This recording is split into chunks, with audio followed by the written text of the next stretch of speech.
జిల్లాలో గొర్రెల పెంపకం యూనిట్లకు సంబంధించినటువంటి అంశం. ఇప్పటికి కూడా కర్నూలు జిల్లాలో గిరిజనులందరూ కూడా, ఎస్టీలందరూ కూడా పందులు మేపుకోవడమో, లేకపోతే చిన్న చిన్న పనులు చేసుకుని ఎంట్రుకలు ఏరుకోవడమో, ఎంట్రుకలు కలెక్ట్ చేసుకుని ఇవ్వడం, ఇట్లా చిన్న చిన్న పనులు చేసుకుని బతుకుతూ ఉన్నారు. వాళ్ళకి జీవనోపాధి ఇప్పటికీ కూడా పూర్తిగా లేదు.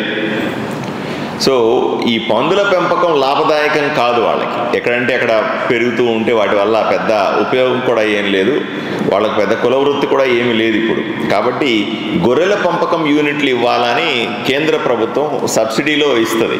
దీన్ని 2018-19లో ఏమండి, గత ప్రభుత్వం వైసీపీ ప్రభుత్వం కాదు, అప్పటి తెలుగుదేశం పార్టీ నాయకత్వం వహిస్తున్నటువంటి కూటమి ప్రభుత్వంలో నుంచి మాత్రమే ఒక 16 యూనిట్లు ఇచ్చినట్టుగా మీరు చెప్తా ఉన్నారు. అంటే గత 5 సంవత్సరాలుగా వైసీపీ ప్రభుత్వంలో ఇది పూర్తిగా మరుగున పడేశారు. ఇప్పుడు దాన్ని మళ్ళీ ఇప్పుడు ఇవ్వాల్సిందిగా ప్రభుత్వం నిర్ణయం చేసుకుంది. దయచేసి కర్నూలు జిల్లా నుంచి అత్యధిక యూనిట్లు పెట్టండి.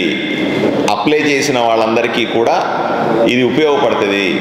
ఎందుకంటే లాభదాయకం కానీ పందుల పెంపకంలో వాళ్ళు ఇబ్బంది పడతా ఉన్నారు. మీరు గొర్రెలు ఇస్తే డెఫినెట్గా పందులు పెంచుకోవడం కంటే గొర్రెల పెంపకంలో కొద్ది లాభపడతారు. ఈ పథకాన్ని కర్నూలు జిల్లాకు వర్తించింది. ఎందుకు చెప్తానంటే ఈ మాట, ఈ పథకాలన్నీ ఎక్కువ ఉత్తరాంధ్రలో మాత్రమే అమలు చేయబడతా ఉన్నాయి. ఈ పక్క ఇక్కడ కర్నూలు జిల్లాలో ఎస్టీలే లేరన్నట్టుగా అసలు పూర్తిగా జీరో చేసినారు. ఇది మంచిది కాదు. ఇక్కడ కూడా ఎస్టీలు ఉన్నారు, ఇక్కడ కూడా గిరిజనులు ఉన్నారు. వాళ్ళ సంక్షేమం కూడా పట్టించుకోవాల్సిన అవసరం ఉంది అని ఈ ప్రతిపాదనలు తయారు చేయండి అని మిమ్మల్ని కోరుతా ఉన్నాను. అదొకటి.